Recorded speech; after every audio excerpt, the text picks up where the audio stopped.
भेराणा धाम बुलाते,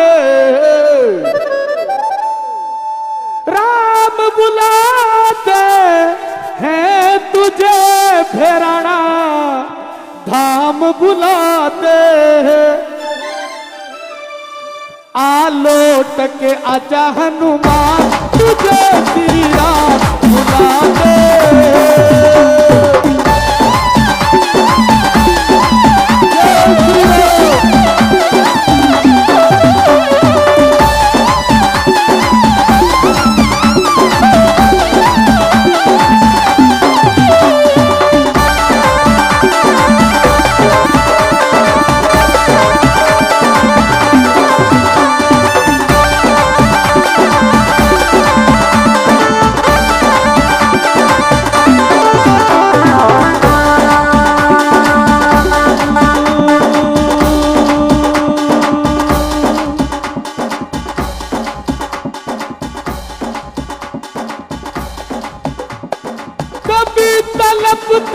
कभी बिलखते नैनों से आंसू बहाते हैं।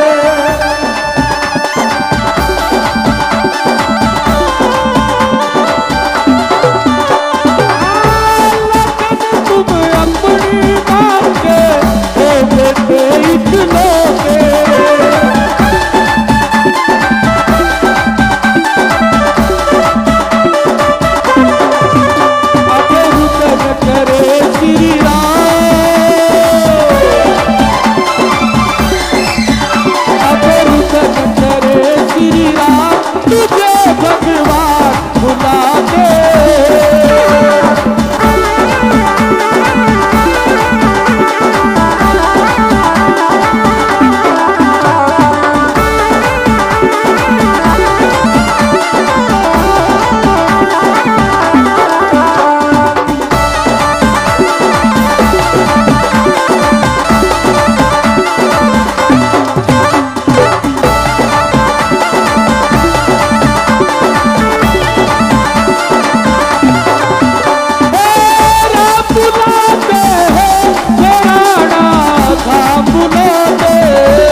हनुमान महाराज की।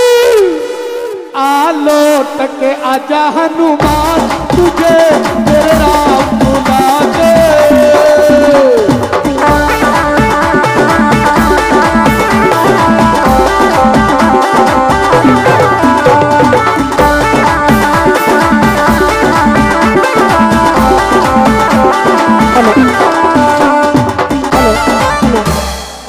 हेलो, तो लीजिए, हम सभी के इंतजार की घड़ियां यही खत्म होती है। 8 करोड़ राजस्थानियों के दिलों पे राज करने वाले आपका लोक लाडला जननेता नागौर का सुरमा, नागौर सांसद भाई हनुमान जी बेनीवाल हम सभी के बीच है। एक बार ऊपर हाथ करके जोरदार तालियां बजा करके नेताजी को यह एहसास करवाएं। नेताजी हम सभी के बीच में है, एक बार जोरदार तालियों के साथ नेताजी का इस्तेमाल करें, स्वागत और सम्मान करें। राजस्थान की आन बान और शान की यह लड़ाई इस लड़ाके के बिना हमेशा से अधूरी रहती आई है। आज सुबह 10 बजे। अच्छा, ऐसा है कि भजन पूरा करूं उससे पहले हनुमान जी के एक बार खड़िया हो, तो पाचा पाचा खड़िया हो।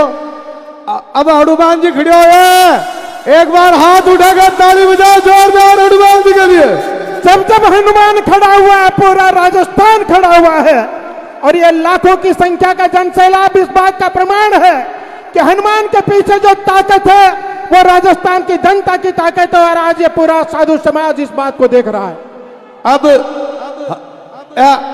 यह बंदर सेना, जो बंदर सेना है उसको शांति का पाठ हनुमान जी पढ़ाए, तो मैं आह्वान करता हूं कि हनुमान जी एक बार शांति का पाठ पढ़ा दो ताकि मैं भजन कर सकूं।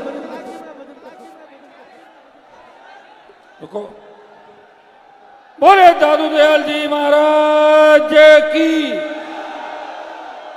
बोले तेजा जी महाराज की, राम साहब पीर की, गजानंद जी महाराज की, गोविंद देव जी भगवान की, समस्त देवी देवताओं की जय, बजरंग बली की। अभी मेरा भाषण बाद में होगा। पहले प्रकाश दास जी और अन्य जो साधु संत पूरे राजस्थान और देश भर से अलग अलग पीठाधीश्वर आए हुए हैं और इस तपती धूप के अंदर आपने संदेश दे दिया कि राजस्थान भी अब उन प्रांतों में शामिल हो गया जहां तीसरी ताकतें आगामी समय के अंदर खड़ी होगी, जहां 47-45 डिग्री तापमान भी आपके हौसले को रोक नहीं सका। भाइयों, ये तो एक डोम है, अगर 4 डोम होते तो भी भर जाते, डोम कम लगा। लेकिन फिर भी मैं आपको धन्यवाद दूंगा। इस गर्मी के अंदर जहां लोग एयर कंडीशन कमरों से निकल नहीं रहे हैं और आप हजारों की तादाद साधु संतों के सम्मान में पर्यावरण को बचाने, प्रकृति को बचाने के लिए, नदी नाले बचाने के लिए और भैरवनाथ धाम तो सबसे बड़ी आस्था का प्रतीक है। दादू दयाल जी ने तमाम जो पंथ है उनके भी समन्वय का काम किया। दादू दयाल जी महाराज को न तो कभी मुगलों ने यहाँ पे दादू पंथियों को, न दूसरे राजाओं ने, ये पहली बार दादू पंथियों को तंग किया है तो भजनलाल और भारतीय जनता पार्टी ने किया, जिसका खामियाजा आने वाले 2-3-4 दिन में भजनलाल को भुगतना पड़ेगा। इतना ही कहता हूं। मैं दोबारा भाषण देने के उससे पहले अब अपने साधु संतों को एक बार सुनोगे ना, तो बस ठीक है, बीच में डिस्टर्ब मत करना, ठीक है, आराम से। प्रकाश दास जी आओ, उसके बाद हमारा आधे घंटे बाद एक बार जो है वहां बैठ जाए। हमारे आरएलपी सुप्रीमो, आरएलपी प्रमुख से जब हम मिलने के लिए गए तो कि मैं हर बार आधी रात को आता हूं, पर साधु सब सरकार और आप पहले आकर के साधु संतों का आशीर्वाद है, तो आगे भी राजस्थान का आशीर्वाद आने वाला है।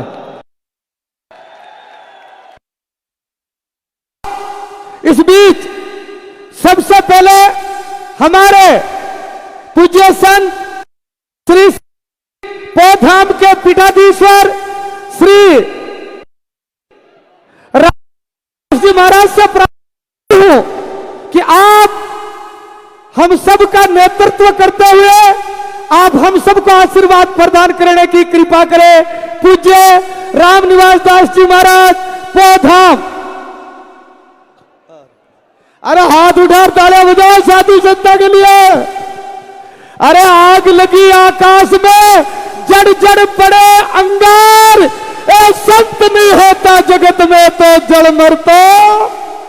पूज्य महाराज राम। बोलिए दादू दयाल महाराज की, भैरवनाथ धाम की, सभी संत महापुरुषों के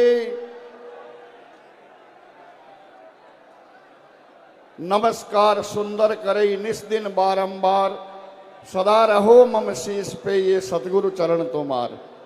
मंच पर विराजमान 1008 दादू संप्रदाय आचार्य श्री ओम प्रकाश दास जी महाराज एवं सभी विराजमान षटदर्शनीय महापुरुषों के चरणों में दंडवत प्रणाम करते हुए हमारे बीच में श्रीमान आरएलपी सुप्रीमो श्री हनुमान जी बेनीवाल एवं उनकी समस्त टीम यहाँ विराजमान, उनको मैं बारंबार धन्यवाद और दादू दयाल महाराज से प्रार्थना करता हूँ इनकी मनोकामना पूर्ण करे, यहाँ पधारे और ये परमार्थ का कार्य करने के लिए। परमार्थ को सब किया आप स्वार्थ नाय, परमेश्वर परमार्थी के साधु कलिमाए। जो परमार्थ का कार्य करते हैं वही संत है, अन्यथा वो दूसरे जो खुद का काम करते हैं वो महाराज कुछ नहीं है। गो दुज देव संत हितकारी, कृपा सिंधु मानुस्तन धारी। महाराज ऐसे कोई कोई महापुरुष प्रकट होते हैं जो दूसरों के लिए जीते हैं, और ये कहाँ प्रकट होते हैं? हमारे मारवाड़ की धरती के अंदर, हमारे नागौर जिला की धरती के अंदर श्रीमान हनुमान जी बेनीवाल विराजमान। संत महात्मा सब ने अपना अपना विचार विमर्श किया, आपको उद्बोधन सुनवाया, लेकिन मैं भी एक छोटा सी आपको एक दृष्टांत देना चाहता हूं। जब भगवान राम वनवास में चले गए तो क्या उस टाइम में उनके पास में कोई राजा महाराजा नहीं थे क्या? सब थे। पूरी राजाओं से श्रेष्ठ ये हमारा देश पूरा भरा हुआ था, लेकिन भगवान राम की कोई सहायता नहीं कर सका। किसने की? महाराज बंदरों ने की और सुग्रीव ने और हनुमान जी महाराज ने की। तो महाराज यही हमारे हनुमान जी महाराज है। हम सबको निमंत्रण दे के आए, सबको यहाँ बुलाया, लेकिन सहायता करने वाले, आने वाले जो संतों में समझते हैं वही आने सकते हैं। जो संतों को महाराज दुख देने वाले यहाँ क्या करेंगे? ये तो महाराज संतों का कार्य है, और ये संतों का नहीं है, बल्कि ये एक महान पुरुष जो महाराज दादू दयाल महाराज का एक साकी है। आपा मेटे हरि भजे तन मन तजे विकार, निर्वेरी सब जीव से दादू ये मत सार। आज जितने भी संत महात्मा जिन्होंने उद्बोधन दिया वो एक नहीं बोलने वाले जानवरों की कहानी थी। महाराज ये संत बोल रहे थे, वो हमारे संतों के हृदय के अंदर जो महाराज ये मोर है, ये जितने भी जानवर है या रहने वाले हैं, ये बोल नहीं सकते, इनमें संत महात्मा में बोले उन्होंने। आप सोचते हैं, जानते हैं, देखते हैं महाराज आज इनको इतनी जरूरत है इस जमीन की। ये जमीन कोई सरकार की नहीं है जो सरकार हमारे को देवे, ये तो जमीन हमारे दादू दयाल की है, और दादू दयाल की जमीन को दादू दयाल को देने में इनको, ये उनको एक याद दिलाने के लिए, ये किनकी जमीन है? ये जमीन कोई महाराज सरकार अपनी तरफ से पहले छोड़ी नहीं है कि हमने छोड़ के फिर आपको वापस दे रहे हैं। ये तो अपनी जमीन है महाराज। या तो पहले कई राजा महाराजा हो गए, महाराज बताया ना हनुमान जी ने, मुगलों का शासन आया, सब कुछ आया, लेकिन किसी ने ऐसा अन्याय नहीं किया। आज अपनी चीज हम मांग रहे हैं, कोई दूसरों की चीज नहीं मांग रहे हैं, हम किसी की कोई खातादारी की चीज नहीं मांग रहे हैं। ये तो महाराज हमारे दादू दयाल की जमीन है। तो मैं ज्यादा नहीं कह के मेरी वाणी को यही विराम देता हूं। सत्यराम ये हमारे बीच पूर्व संसदीय सचिव, पार्टी के वरिष्ठ नेता सम्मानीय दिलीप जी चौधरी मौजूद हैं। मेरा आपसे आग्रह रहेगा इस मुबारक मौके पर हम सभी का मार्गदर्शन करें। आदरणीय दिलीप जी चौधरी, पूर्व संसदीय सचिव, राजस्थान सरकार, पार्टी के वरिष्ठ नेता।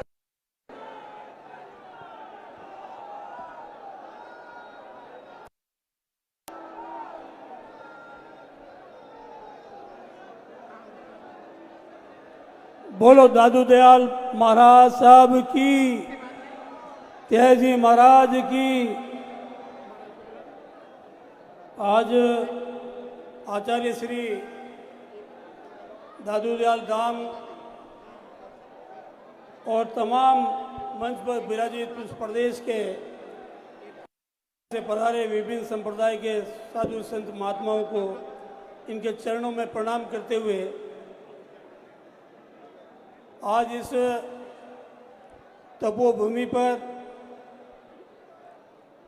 एक ऐतिहासिक महासम्मेलन, महापंचायत का आह्वान किया गया और एक विशेष उद्देश्य के लिए आज ये महापंचायत पूरे प्रदेशवासियों की बुलाई गई। साधु संत पिछले 40 साल से आंदोलित है।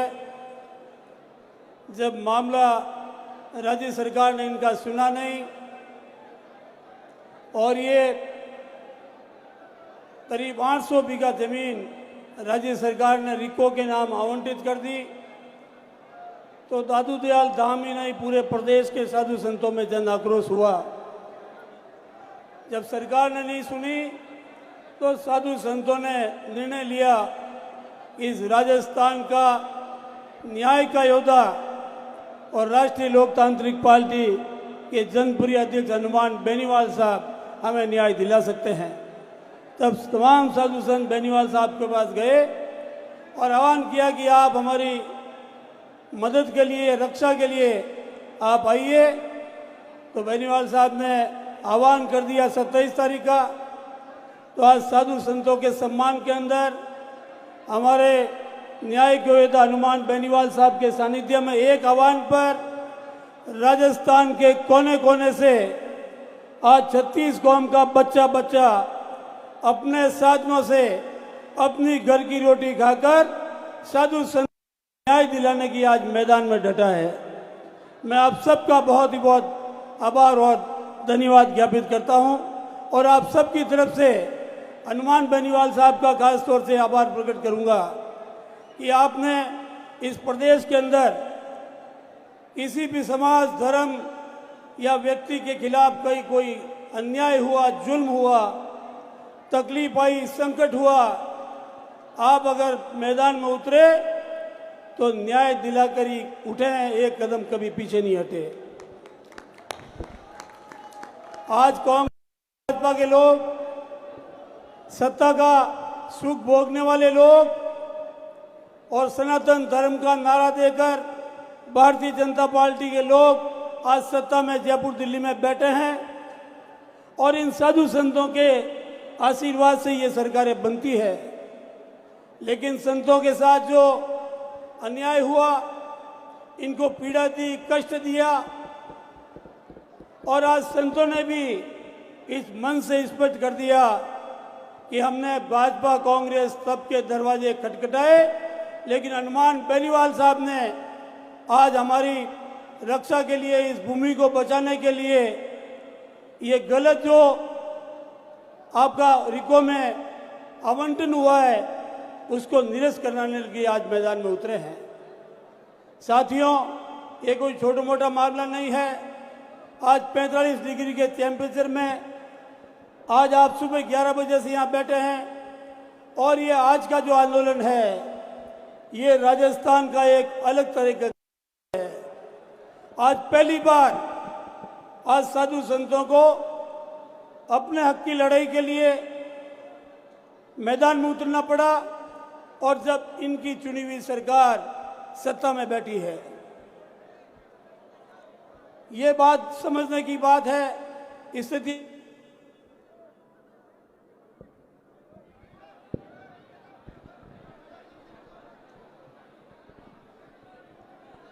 मैं आपको 500-700 साल पहले ले जाऊंगा, जब मुगलों का राज था, जागीरदारों का अंग्रेज देश में सत्ता में आई, लेकिन वक्त भी दादू दयाल धाम और इस तपोभूमि को किसी ने छेड़छाड़ नहीं किया।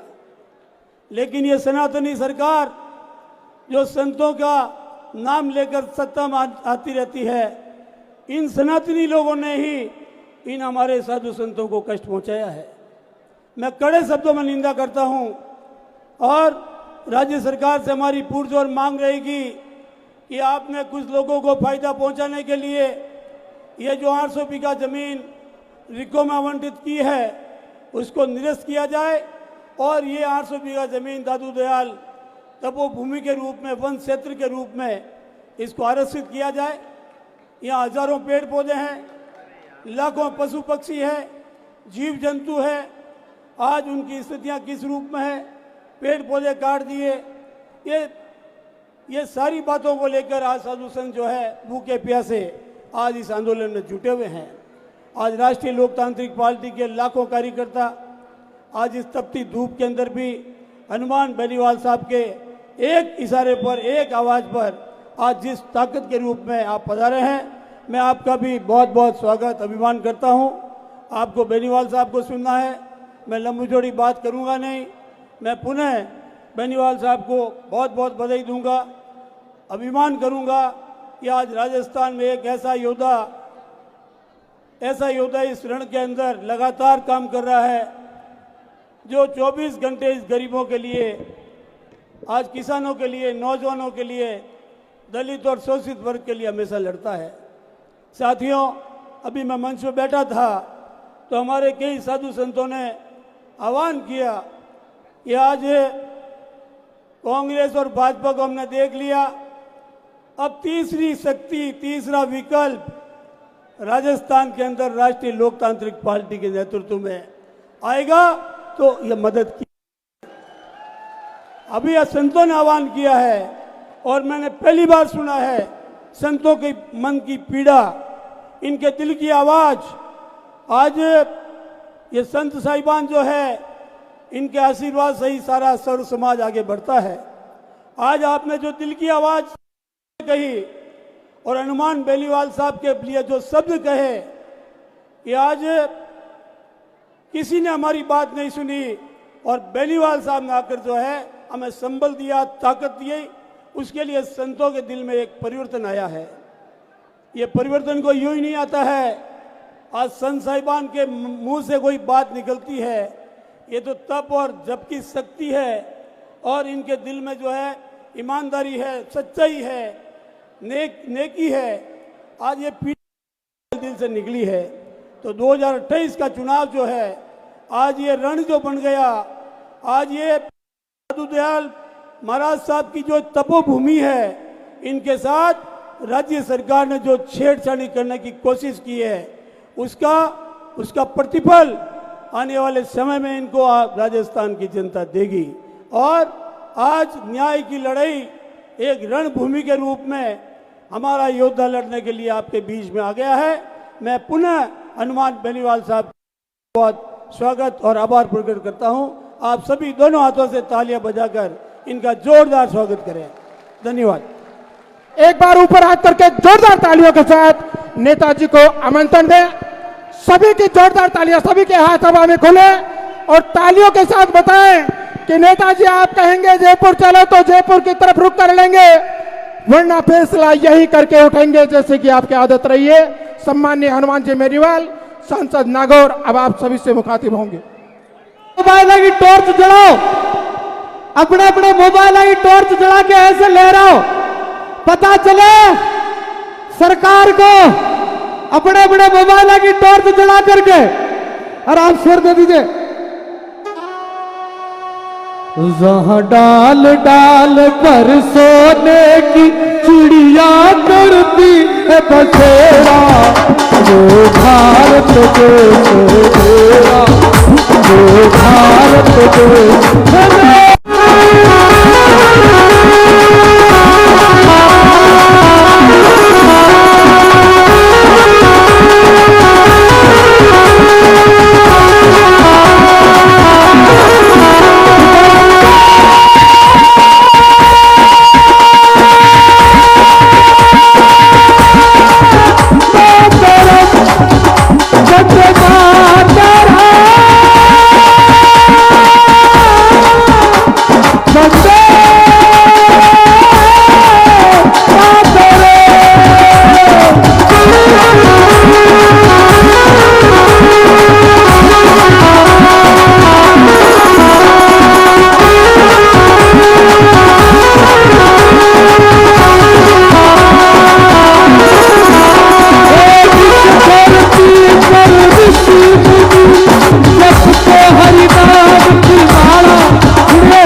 धरती पर ऋषि मुनि जपते हरि नाम की माला, जहाँ हर बालक एक मोहन और राधा एक बाला, और राधा एक बाला, जहाँ सूरज सबसे पहले आकर डाले अपना डेरा, वो भारत देश है तेरा, वो भारत देश है।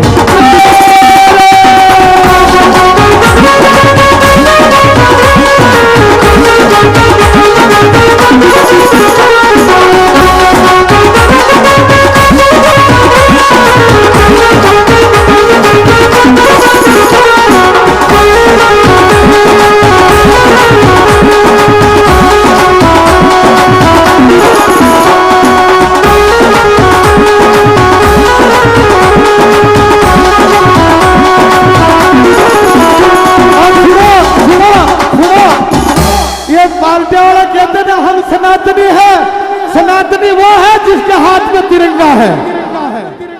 सनातनी कौन है? जिसके हाथ में तिरंगा है।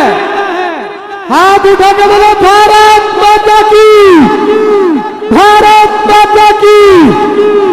अलबेले की धरती पर त्योहार भी अलबेले, कहीं दिवाली की जगमग है, कहीं भेराना के मेले, कहीं भेराना के मेले।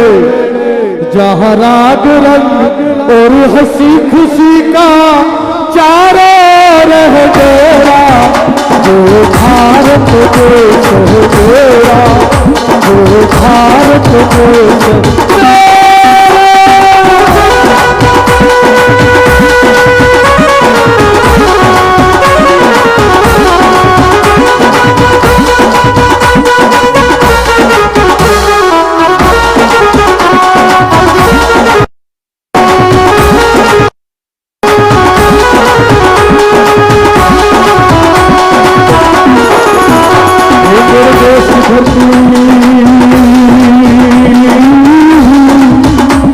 मेरे देश की धरती सोना डुबले डुबले हीरे धरती, मेरे देश की धरती।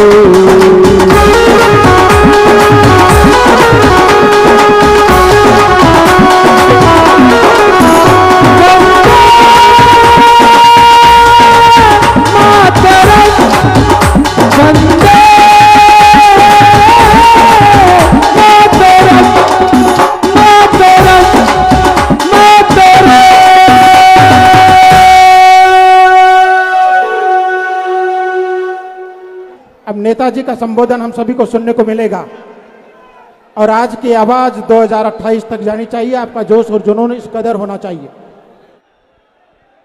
बैराना धाम के अंदर 2-3 जोरदार जय जय जयकारे लगाएं आप। बोले दादू दयाल जी महाराज की। बैराना धाम की, नरेना धाम की, तेजाजी महाराज की, राम साहब पीर की, शंकर भगवान की, बजरंग बली की, और तमाम जो मंच पे साधुगण बैठे हैं, हमारे अलग अलग राजस्थान के इलाकों से पधारे हुए, जिन कई मूर्तियों के दर्शन मैंने आज किए, लगातार मैं इनसे मिलता रहता हूं और समाज को एक नई दिशा देने का काम कर रहे हैं। हमारे लिए प्रेरणा का स्रोत है। सर्दी गर्मी 24 घंटे जो जिन्होंने अपना पूरा जीवन आमजन को समर्पित कर दिया, तमाम साधु संतों को मैं प्रणाम करता हूं। श्री दादू पीठाधिकार्य श्री ओम प्रकाश दास जी महाराज, श्री रामधाम खेड़ापा गोविंदराम जी महाराज, श्री रामधाम शीतल से रामपाल दास जी महाराज, महंत श्री हीरापुरी जी महाराज, महंत श्री गोवर्धन दास जी महाराज, देवरी से हमारे रामदास जी महाराज, आप सबके लाडले जो भजन के साथ साथ राजनीति में भी बहुत इंटरेस्ट रखते हैं, प्रकाश दास जी महाराज। यहाँ बैराना के अंदर लगातार आप देख रहे हो लंबे समय से संघर्ष कर रहे लोकप्रिय रामरतन जी महाराज और तमाम संतगण सारे के सारे, हमारे नागौर से भी सब पधारे आप लोग, तमाम राजस्थान से जितने भी संतगण पधारे, सम्मानित संतगण, किसी का नाम छूट गया तो मैं वापस दोबारा ले लूंगा, आप लिखवा दो इसके अंदर। तमाम संतगण आ गए, सारे के सारे संतगण, सबको प्रणाम करता हूं। राष्ट्रीय लोकतांत्रिक पार्टी के हमारे पूर्व मंत्री बड़े भाई दिलीप चौधरी जी, खींवसर के पूर्व विधायक नारायण बेनीवाल, मेड़ता की पूर्व विधायक इंदिरा बावरी जी, बावड़ी के प्रधान राजूराम जी खोजा, हमारे राष्ट्रीय लोकतांत्रिक पार्टी का पूरा परिवार, आरएलपी का पूरा राष्ट्रीय लोकतांत्रिक पार्टी का परिवार,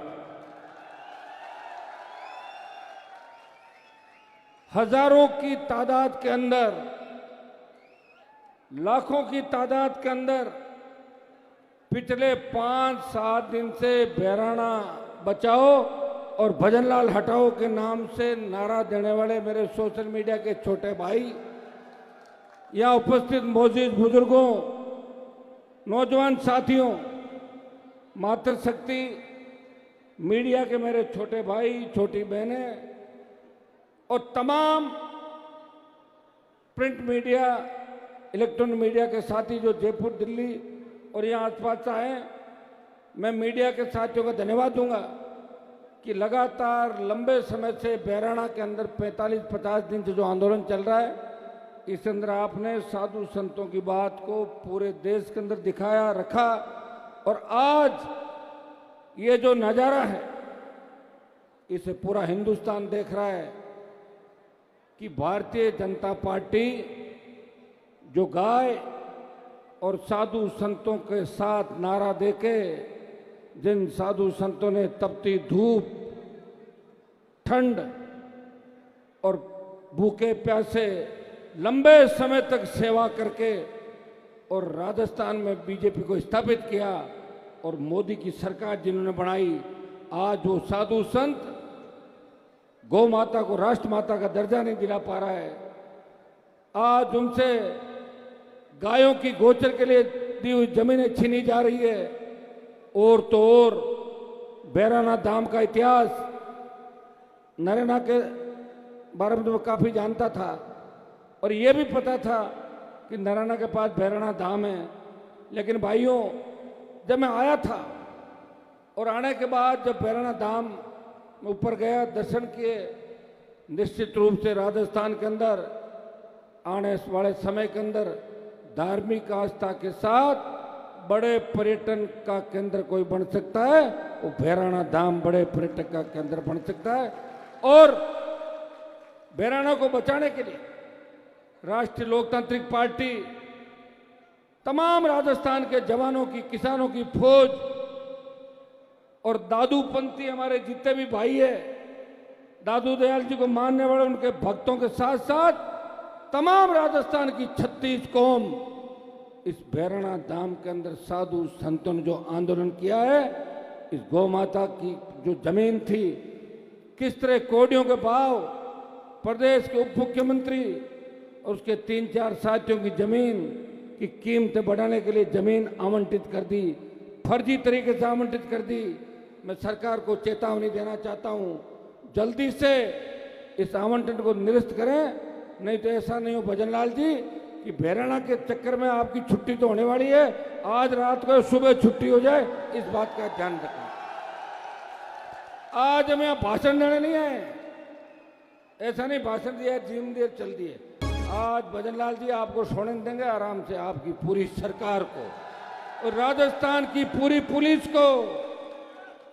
अभी हम आह्वान कर रहे हैं, जब भाषण समाप्त हो जाएंगे, महाराज से परमिशन लेके कूच करेंगे राजधानी की तरफ, इस राजस्थान की राजधानी को घेरेंगे और लोकतांत्रिक तरीके से मैं तमाम राजस्थान के मेरे भाइयों से आह्वान करता हूं, जब हम कूच के लिए निकले, अपने अपने गांव से पूरे राजस्थान के अंदर जिनके नजदीकी हाईवे सड़क जहां भी पड़ती है, वो अपने अपने गांव से उस तरफ कूच करें। ये भजन, जब घी सीधी उंगली से नहीं निकलता है तो उंगली टेढ़ी करनी पड़ती है। और भजनलाल को तो वो उपाधि आप दे दो जो मूर्खों का सबसे बड़ा राजा होता, मूर्खाधिराज। आज राष्ट्रीय लोकतांत्रिक पार्टी की तरफ से साधु संतों के सानिध्य में मैं भजनलाल जी को उपाधि देता हूं कि जितने भी मूर्ख हैं उनके वो राजा है और वो मूर्खाधिराज है। अब कोई हम भजनलाल से सेटिंग करके चलने वाले नहीं है, हम कोई शेखावटी को कांग्रेस के नेता नहीं है जो रात को जाके मिले, दिन में बड़ भों भों करे। सीधी लड़ाई होगी, आर पार की लड़ाई होगी, या तो मूर्खाधिराज समझ जाएंगे और इन साधु संतों की मान लेंगे, क्योंकि साधुओं से जो भी टकराया उसका अस्तित्व खत्म हो गया। मैंने बड़े बड़े नेताओं को साधुओं के कदमों में पड़े हुए देखा है। और ये सीधा सीधा जिस तरह वो शिखर अग्रवाल, जिसके चरित्र को लेकर पूरी दुनिया जानती है, ऐसे चरित्रहीन व्यक्ति को जो भजनलाल को चलाता था, शिखर, उसकी पूरी टीम, तमाम वो अधिकारी राजस्थान के अंदर, तमाम मंत्री जो अखंड भ्रष्टाचार के अंदर डूबे हुए हैं, ये भजन सरकार है। और ये मूर्खों की जो कैबिनेट है इनके मूर्खाधिराज और मूर्ख जो समझ नहीं पा रहे हैं कि लाख की संख्या जब चलेगी राजधानी की ओर, तब मूर्खों तुम कहां छुप जाओगे राजधानी में, ये भी तुम्हें सोचने की आवश्यकता है।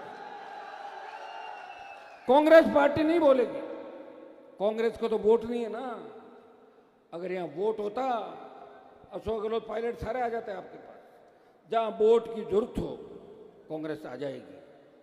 जहां पर्दा डालना है बीजेपी के पापों पे, कांग्रेस के पापों पे पर्दा डालना है, वसुंधरा, भजनलाल, दूसरे लोग, भाइयों जो हाहाकार मच रहा है इस प्रदेश के अंदर, कौन रखवाली करेगा बताओ मुझे। पहले कांग्रेस ने पेपर लीक किए राजस्थान में, और जब कांग्रेस लीक करते करते थक गई तो भारतीय जनता पार्टी के नेताओं के इशारे पे नीट के पेपर आउट हो गए और हमारे बच्चों ने सुसाइड किए। सीनियर का जो एग्जाम करा रहे सीबीएसई का, एआई से कॉपी जचवाएंगे, उसके अंदर कितने बच्चों ने सुसाइड किया। किस दिशा में देश जा रहा है, किस दिशा में प्रदेश जा रहा है, आखिर कौन चिंता करेगा इस प्रदेश की।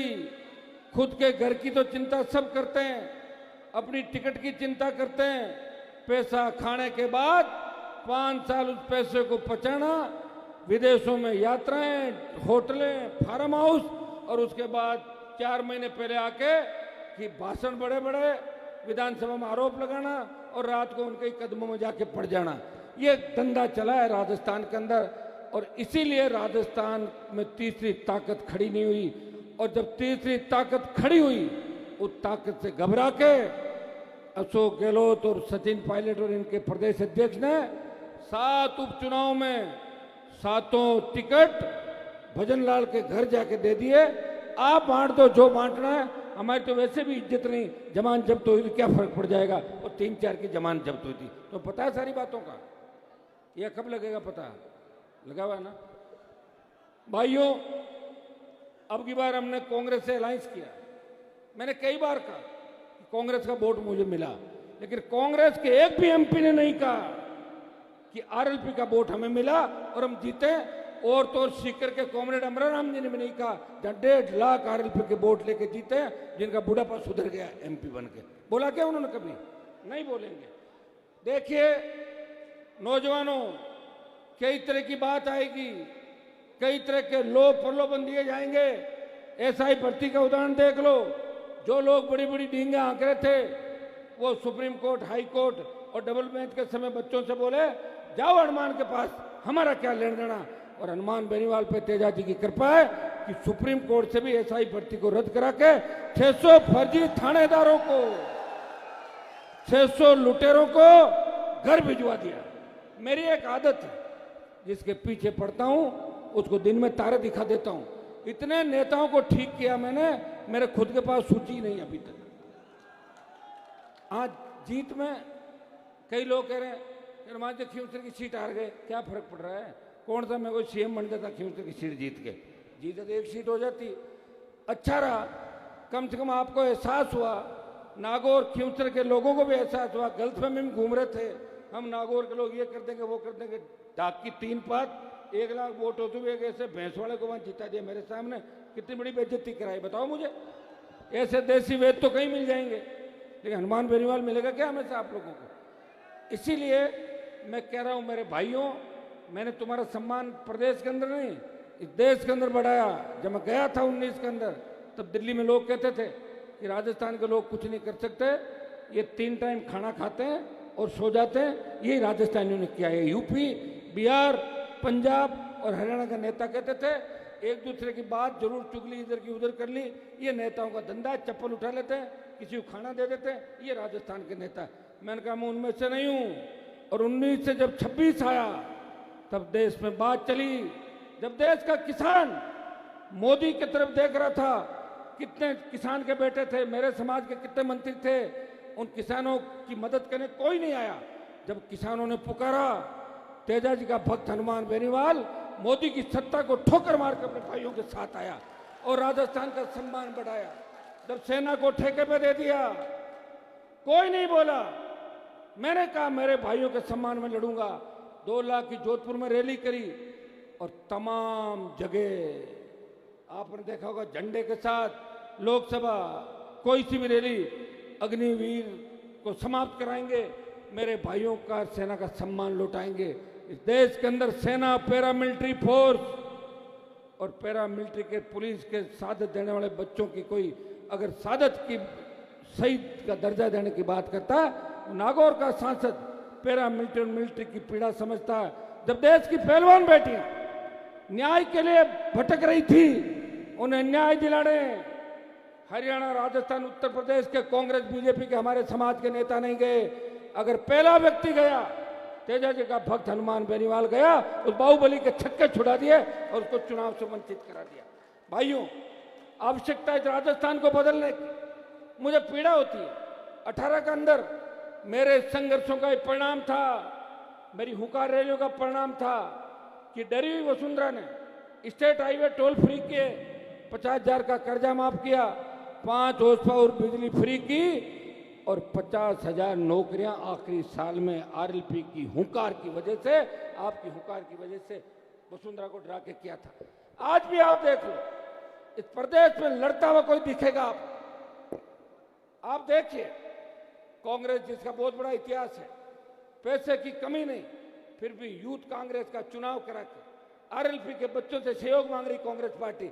आप हमारे लिए सदस्य बना दो, वापिस आरएलपी में ले जाना, हम अध्यक्ष बन जाएंगे। इस तरह कांग्रेस पार्टी और पर बच्चे से कितना पैसा लेना, 100 रुपया, 75 रुपया।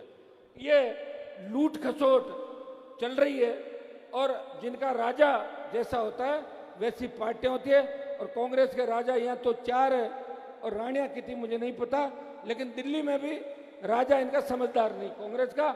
इसीलिए मोदी की सरकार आ रही है। बंगाल में खाता भी नहीं खुला था क्या कांग्रेस पार्टी का? 0। ऐसे 20 स्टेट होंगे, 0 0 0 0 0। इसलिए तो हमें भुगतना पड़ रहा है मेरे भाई। दुर्भाग्य से मैं इनके साथ खड़ा हूं। ये बेचारे जब तकलीफ है तो कांग्रेस के लोग मुझे पुकारते हैं, हनुमान जी आप हमारी मदद करो, हमने आपकी खिलाफत की राजस्थान में, लेकिन मोदी के खिलाफ आप भी हो, हम भी हैं, एक साथ बैठते हैं विपक्ष से, ले जाओ मुझे कहाँ ले जाना है, तैयार हूं मोदी के खिलाफ। ऐसी हिम्मत अगर किसी के अंदर है, वो आपके सांसद के अंदर हिम्मत है, जो एक बार आगे बढ़ जाता है उसके कदम पीछे नहीं हटते। सामने तोप हो तलवार। वसुंधरा राजे का आतंक अगर राजस्थान में खत्म किया, उसकी गिग्गी बांधी थी वसुंधरा की, वो नागौर के सांसद ने वसुंधरा का जुल्म और आतंक राजस्थान में खत्म किया। लेकिन मुझे क्या पता कि वसुंधरा का आतंक खत्म करने के बाद ये भजनलाल पैदा होगा। मैं कभी ये काम नहीं करता। दिन भर रोटी समोसे खाने के अलावा कोई काम नहीं इनका, और कुछ भी नहीं जानते। सुनो, कुछ भी पता नहीं। कल कोई कह रहे थे बीकानेर के अंदर मीटिंग थी, तो सारे अधिकारियों को फोन बाहर रखा दिए। तो कैसा बाहर क्यों रखा रहे हो? कि गलती से अगर मेरे से कोई गलत बात निकल जाए ना, तो रिकॉर्डिंग करके तुम 22 सबके फोन बाहर जमा करा रहे। उसको पता ही नहीं। जिंदा मोदी को श्रद्धांजलि दे दी। सच सच अकाल, बार बार अकाल पड़े, ये पनौती है राजस्थान पे। ये जहां भी जाएगा बर्बादी करेगा। अब तो पीछा छोड़ो भजनलाल जी, पूर्व मुख्यमंत्री बन गए, कहीं और जगह पकड़ो, लंबे समय तक नहीं रहोगे। साधु संतों का शराब मत लो, नहीं तो और बीमारियां लग जाएगी। 2-3 पहले से ऑलरेडी लग रखी है आपके, ठीक है। तो इनके सम्मान में अपनी ये जो पुलिस तैनात की है ना, ये तो जब मैं कूच करूंगा तो आगे आगे हो जाएगी आपकी राजस्थान की पुलिस, ठीक है ना। दिमाग से कोई कचरा है ना, वो कचरा निकाल दो दिमाग से। राज नहीं करने देंगे आपको। हमसे जिन जिन ने पंगा लिया उनकी दुकानें पूरी तरह बंद हो गई, और उनकी दुकानें बंद होने के बाद उनके बच्चे मेरे दरवाजे पे आए। कोई मामा बोला, कोई चाचा बोला, कोई भाई साहब बोला, प्रणाम करके मेरे से जीत के चले गए। इतने निकम्मे हैं, फिर भी मैं सबकी मदद कर रहा हूं। आप देखो, हमेशा देखते हो आप सारी बात।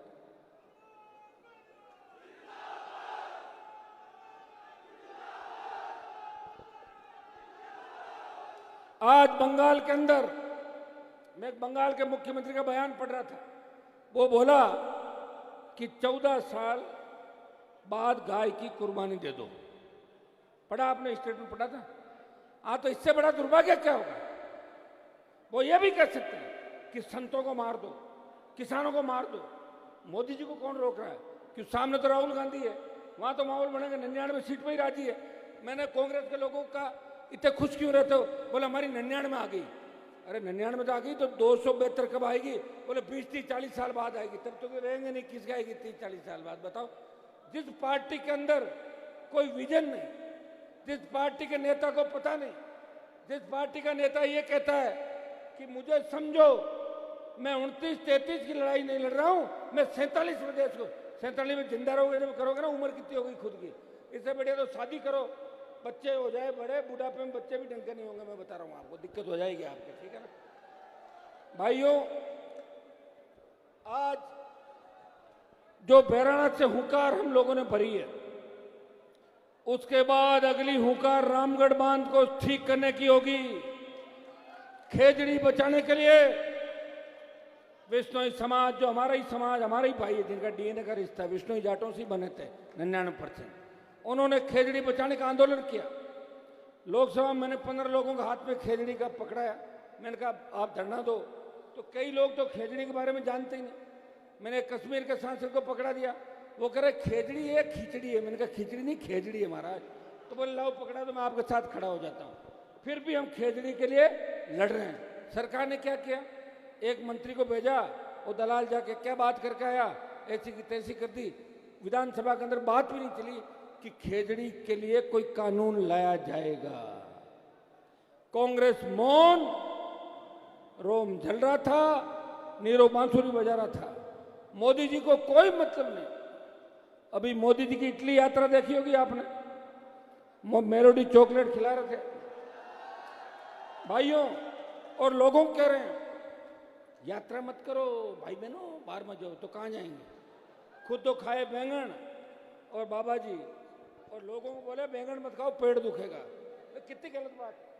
और डीजल पेट्रोल कितने पैसे दे रहे हो आप लोग? 100 रुपए। सुनिए मेरी बात, 2014 के अंदर जब वो सम्मिलित खिचड़ी सरकार थी यूपीए की, तब तेल के भाव थे 60, 62, 65, 55। तब अंतर्राष्ट्रीय बाजार में क्रूड ऑयल की कीमतें कम थी और अब ज्यादा थी, और अब उससे कम है क्रूड ऑयल। उसके बाद भी तेल कितना है? 110, 112, 115। टोल टैक्स, प्रधानमंत्री और इनके मंत्री कहते हैं कि टोल माफ नहीं होगा, पेट्रोल डीजल के पैसे भी देने पड़ेंगे और ड्यूटी ऑफिस में रजिस्ट्रेशन का पैसा भी देना पड़ेगा। और ये और कहते हैं कि ढाबे पे खाना खाओगे तो ढाबे का और 5 स्टार का टोल तो देना ही पड़ेगा अगर अच्छी सड़कों पे चलोगे। और जब हमारे पैसे से ही सारी सड़कें बना रहे हो, तो सरकार क्या कर रही है वो तो बता दो आप। देश में धन्ना सेठों का 25 से 30 लाख करोड़ का कर्जा माफ किया कांग्रेस बीजेपी ने, लेकिन राजस्थान के किसान का 30,000 करोड़ का कर्जा, 30 लाख 34 लाख करोड़ का कर्जा पूरे देश के किसान का है। सरकार चाहे तो एक दिन के अंदर 1 मिनट में देश के किसान का कर्जा माफ कर सकते हैं। जिस तरह चौधरी देवीलाल जी ने 10,000 का कर्जा 1990 के दशक के अंदर मूल कर्जा माफ किया था, जिस तरह चौधरी चरण सिंह जी ने तमाम किसान जातियों को साथ लेकर आर्थिक स्थिति उनकी कैसी मजबूत हो, ये बात कही थी। दुर्भाग्य से देश की सरकार में हमारा कोई ढंग का मंत्री नहीं। अगर एक आध मंत्री कोई है तो उनके पास बेचारों के पास डिपार्टमेंट नहीं, फाइल नहीं आती, कोई नहीं पूछता, सुबह शाम घूमते रहते हैं और ज़्यादा से ज़्यादा लोगों को चाय नाश्ता करा दो, इसके अलावा सामान उनके पास नहीं। लोकसभा अध्यक्ष रहे, जो समाज इस दो देश में 100 से ज़्यादा लोकसभा सीटों को प्रभावित करता है, तो सबसे ज़्यादा ताकतवर मजबूत है, अगर उस समाज की स्थिति ऐसी है तो बाकी लोगों की कैसी होगी? ये अंदाज आप लगा लो। ये भारतीय जनता पार्टी के लोग SC, ST, OBC के खिलाफ है, ये साधु संतों के भी खिलाफ है। इनको पता है कि साधु संत अपने आप हमारे साथ जाएंगे, कहाँ जाएंगे, इनके जगह नहीं है। ये तो इनके लोग बोलते हैं। शेखर अग्रवाल ने जिस तरह बकवास करी कि तुम्हारी जमीन है क्या, तुम्हारे उसकी जमीन है क्या, और जिस तरह एक आपके संत आए थे, वो लंबे बालों वाले, क्या नाम उनका, जयपुर वाले, क्या गुलकंद चारी क्या, तो वो आए थे और उन्होंने क्या बोला था, ऐसे तेवर जैसे परमानेंट जीतेगा। अरे भैया मैं 6 बार जीत गया, 4 बार एमएलए, 2 बार एमपी, 1 बार नारायण बन गया, 7, पिताजी में 9-10 बार बन गए। हमारे अंदर तो घमंड नहीं है। और मैं धन्यवाद दूंगा आप सबका कि आज मुझे बड़ी चिंता थी कि गलत समय रैली का आह्वान किया, डोम छोटे लगे, टेंट की व्यवस्था डोम की 3 गुना होनी चाहिए थी। मैंने इंद्र भगवान को कहा कि मौसम ठीक करो, थोड़ा तो ठीक हुआ लेकिन ज़्यादा नहीं हुआ।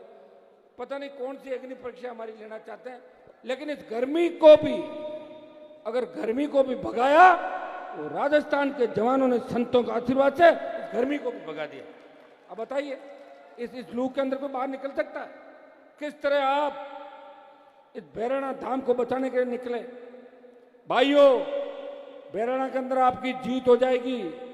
उसके बाद आप देखना कि धीरे धीरे धीरे धीरे साधु संतों के आशीर्वाद और सानिध्य से राजस्थान में गंदगी को साफ करेंगे। जुलाई अगस्त का महीना आ रहा है, उसके बाद गोवध अगर ये बंद करना चाहते हैं ये लोग तय कर लेंगे।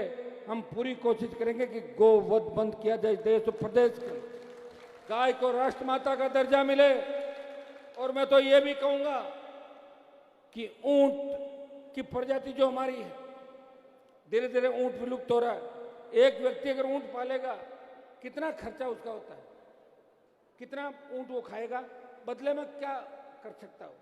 तो सरकार को ये करना चाहिए कि हमारी गाय को बचाने के लिए, नागौरी बछड़ा जो विश्व प्रसिद्ध था उसको बचाने के लिए, ऊंट को बचाने के लिए, ऊंट के लिए 2 लाख, गाय के लिए 1 लाख रुपए देना चाहिए। जो गाय पालेगा उसको 1 लाख सरकार देगी। अपना आप लोग गाय पाल लेंगे। गौशालाओं के अंदर अनुदान के नाम पर जिस तरह धांधलियां हो रही है, हमारे साधु संत भजनलाल से मिलने गए थे गौशालाओं के साधु संत, तो भजनलाल ने कहा कि आप तो गौशालाओं में चंदा करते हो। फिर जब ऊपर से डांट पटकोई साधुओं ने दिल्ली से, तो बोला मैं माफी मांग लूंगा, मेरी आदत है, मैं दिन में 3 बार माफी मांगता हूँ। लोग 1 बार कह देता हूँ और फिर मैं बदल जाता हूँ। भाई अब ये तुम्हें ऐसे ही भुगतना पड़ेगा। मुझे तो शर्म आती है कि मैं कहाँ राजस्थान के अंदर हूँ, यहाँ जहाँ भजनलाल जैसे मुख्यमंत्री हो और कांग्रेस पार्टी और भजनलाल साथ में ठाके लगा के हाथ मिला रहे हैं। हा हा हा, हमने ठीक कर दिया राजस्थान। आज का आंदोलन एक नया इतिहास लिखेगा। या तो रोज रोज हम आंदोलन नहीं करेंगे और या फिर आह्वान करेंगे, उससे पहले सरकार के घुटने टिक जाएंगे। आ रहे हैं आरएलपी वाले, टेक दो, तैयार हो जाओ। अभी थोड़ी देर बाद हम कूच करेंगे राजधानी की ओर। रुकिए, हमारे साथ साथ रुको भाई, हमारे साथ साथ हमारे साधु संत भी चलेंगे और साधु संतों की सुरक्षा चारों तरफ आरएलपी के नौजवान करेंगे।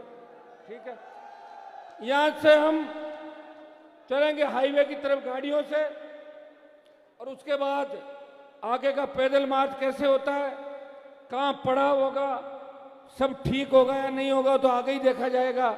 लेकिन आपको मैं इतना ही कहता हूं कि जो हम निर्णय लें, जो साधु संत निर्णय लें, आंदोलन इनका है, अपने इनके सहयोगी हैं। अपने को राजनीतिक रोटी नहीं सेकनी बैराना से।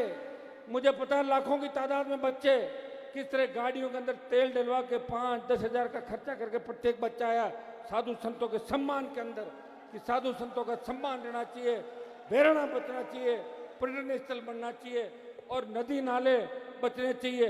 हमारे किसान और जवान का जो हक अधिकार है वो बचना चाहिए। ये हुंकार ललकार आपने भरी है, तो संयमित तरीके से कानून हाथ में नहीं लेना पहले, और कानून वाले अगर बदमाशी करे तो फिर पीछे नहीं हटेंगे। लेकिन इंतजार करना सारे मेरी बात का ध्यान रखना।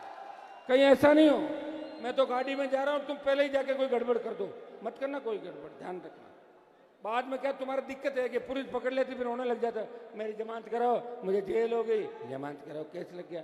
या तो ये करो फिर मुझे मत कहना, मेरे से हटके अगर कुछ कर रहे हो तो फिर जाओ, छुटा लेंगे आपको, ऐसा कुछ नहीं, वो 4-5 दिन लग सकता है। और जीवन में अगर जेल यात्रा नहीं की कोई फायदा नहीं जीवन।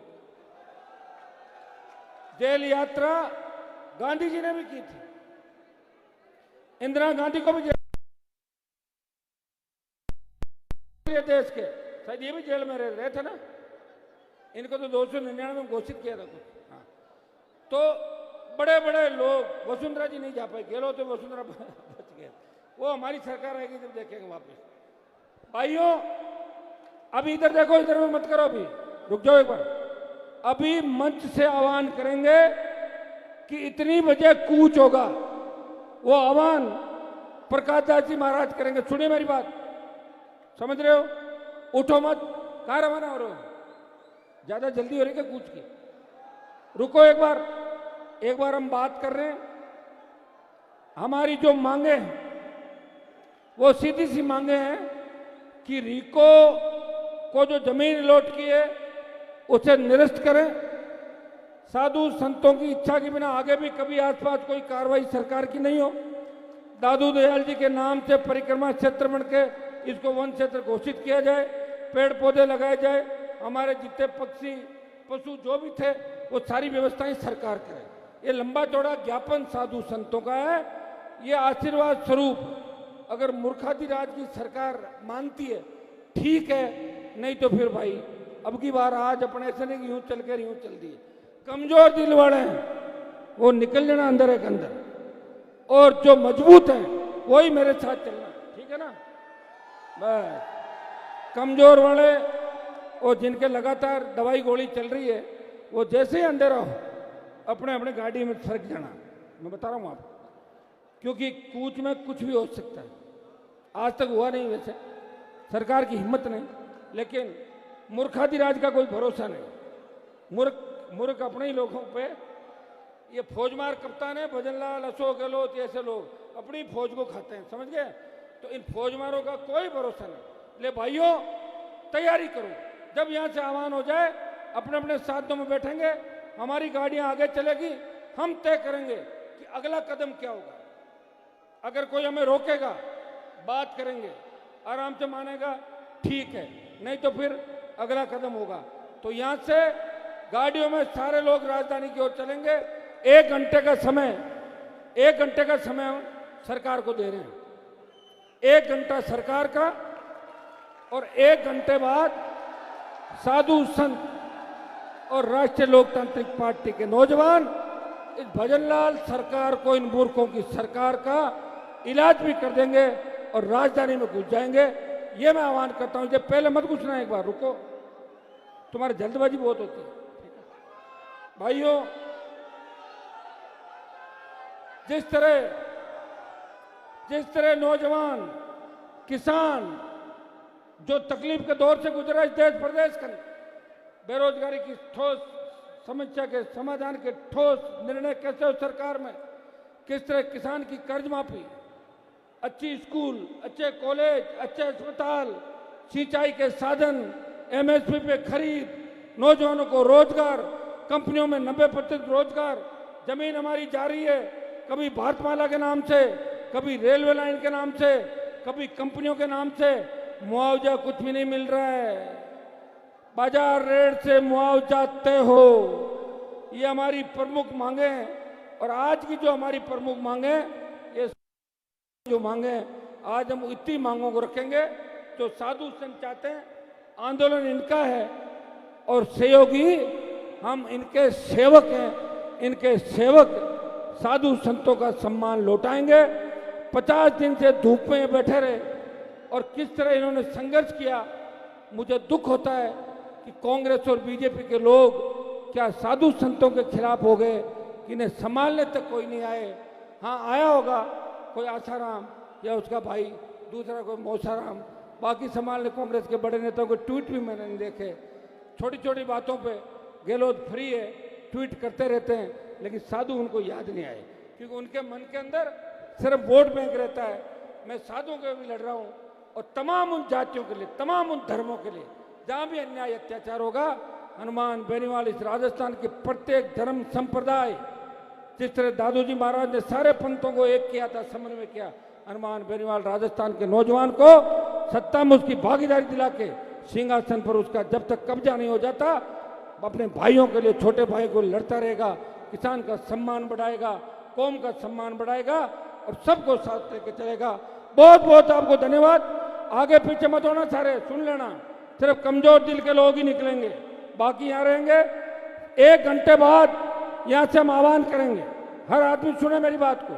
1 घंटे बाद आह्वान होगा, राजधानी की तरफ कूच करेंगे। रुको, कूच का मतलब समझ गए? अपन बढ़ेंगे राजधानी की ओर। आगे राजस्थान की सरकार क्या कदम उठाती है वो आगे देखा जाएगा। जो निर्णय हमारा होगा वो सबको आपको मानोगे ना? ठीक है, बहुत बहुत आपको धन्यवाद। जय हिंद।